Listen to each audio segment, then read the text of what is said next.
Good morning, students. Class 7th, Chapter 8 History. Now I am going to discuss about the Ramanuja.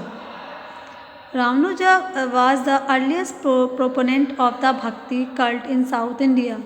South India में अगर हम बात करें तो रामानुजा भक्ति मूवमेंट के एक प्रोमिनेंट फिगर हैं। ही यानी कि अर्लीस्ट टाइम में अगर हम देखें साउथ इंडिया में तो भक्ति मूवमेंट में रामानुजा का बहुत ज़्यादा बिलीव था। He drew his teaching from Upanishad and the Bhagavad Gita.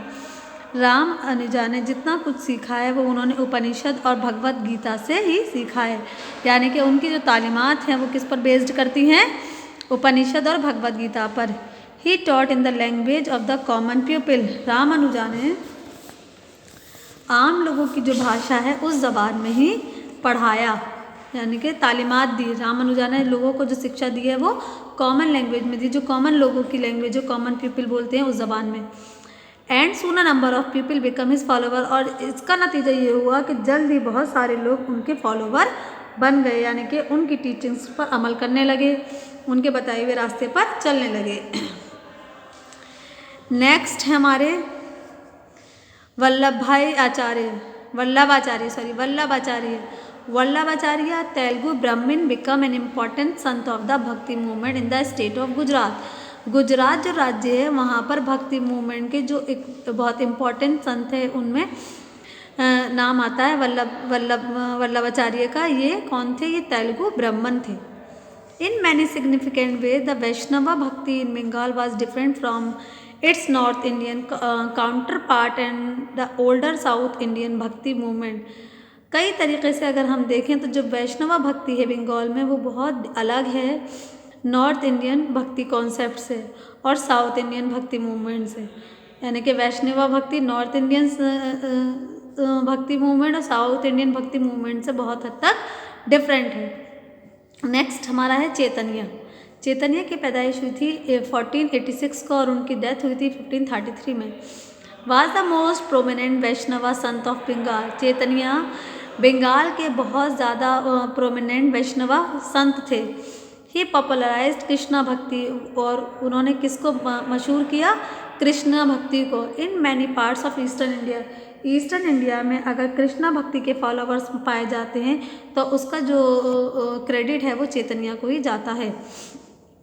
He disgraded all distinctions of caste, creed and sex to give a popular base to Krishna भक्ति। उन्होंने कृष्णा भक्ति थी उसको फैलाने के लिए लोगों के बीच किसी तरह के कास्ट, धर्म, क्रीड, सेक्स को लेकर किसी तरह का कोई भी भेदभाव नहीं किया। और इसी वजह से जो चैतन्य थे इन्हें काफ़ी पॉपुलैरिटी मिली। His followers belong to all caste and communities. Chaitanya के जो फॉलोवर्स थे वो हर कास्ट, हर कम्युनिटी से ताल्लुक़ रखते थे। One of his most favourite disciple was Haridas. Chaitanya के एक जो सबसे ज़्यादा चहीते पसंदीदा जो तालिब इल्म थे वो थे हरिदास, जो कौन थे? मुस्लिम थे। ही पॉपुलराइज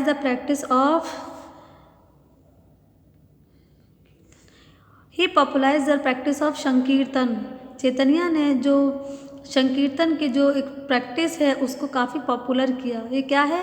संकीर्तन का मतलब होता है group devotional singing accompanied by static dancing, यानी कि एक ग्रुप में डांस करना और ऐसा डांस करना कि जिसमें इंसान मस्त हो गया है, मस्त है और उसने अपने आप को अपने जो सिंगल गॉड पर उसका बिलीव है उसको डिवोट कर दिया है। इसको कहते हैं group of devotional singing accompanied by the ecstatic dancing. Chaitanya's movement however had a great impact on Bengali society. चैतन्य ने भक्ति मूवमेंट को लेकर जो भी मूवमेंट चलाई थी उसका बंगाल सोसाइटी पर एक बहुत बड़ा असर देखने को मिलता है।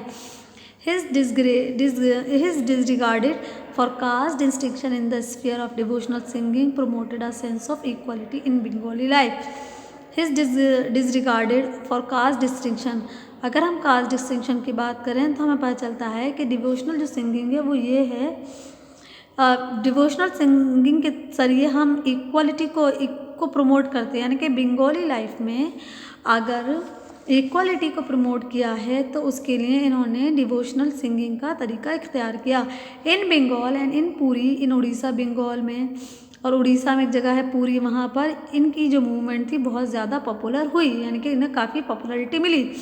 इन these places his follower were not always scholarly Brahmin but also included common people. और इन जगहों पर उड़ीसा में, बंगाल में इनके जो फॉलोवर्स थे वो सिर्फ ब्राह्मण ही नहीं थे बल्कि आम लोग भी इनके फॉलोवर्स बने। दे रूट इन बंगाली प्रोपागेटेड हिज भक्ति एंड लॉक्ड अपॉन चैतन्य। उन्होंने किस में लिखा? बंगाली में लिखा है। अपनी भक्ति को काफ़ी प्रोपागेट किया और उन्होंने and looked upon Chaitanya as a living Krishna, और उन्होंने चैतन्य के बारे को देखा और कहा कि चैतन्य ने अपनी जो ज़िंदगी है वो एक तरह से मतलब क्या कृष्णा के अकॉर्डिंग, जैसे कृष्ण भगवान की ज़िंदगी थी उस तरह से अपनी ज़िंदगी को बहुत सिंपल सादगी के साथ गुजार रहे हैं। और as a Radha and the Krishna in one body, और ऐसा लगता है जैसे चैतन्य के अंदर एक ही जिस्म में राधा और कृष्ण दोनों प्रवेश करते हैं।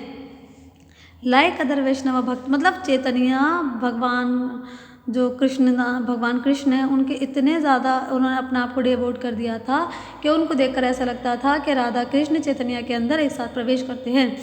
लाइक अदर वैष्णव भक्ति movement, the Maharaj bhakti tradition drew its basic inspiration from the Bhagavat Purana. Vaishnav भक्ति मूवमेंट अगर हम देखें तो महाराष्ट्र जो भक्ति ट्रेडिशन है उसमें जो बेसिक चीज़ें हैं ना वो कहाँ से ली गई हैं? वो ली गई हैं भगवत पुराना से। In addition, however, it was also influenced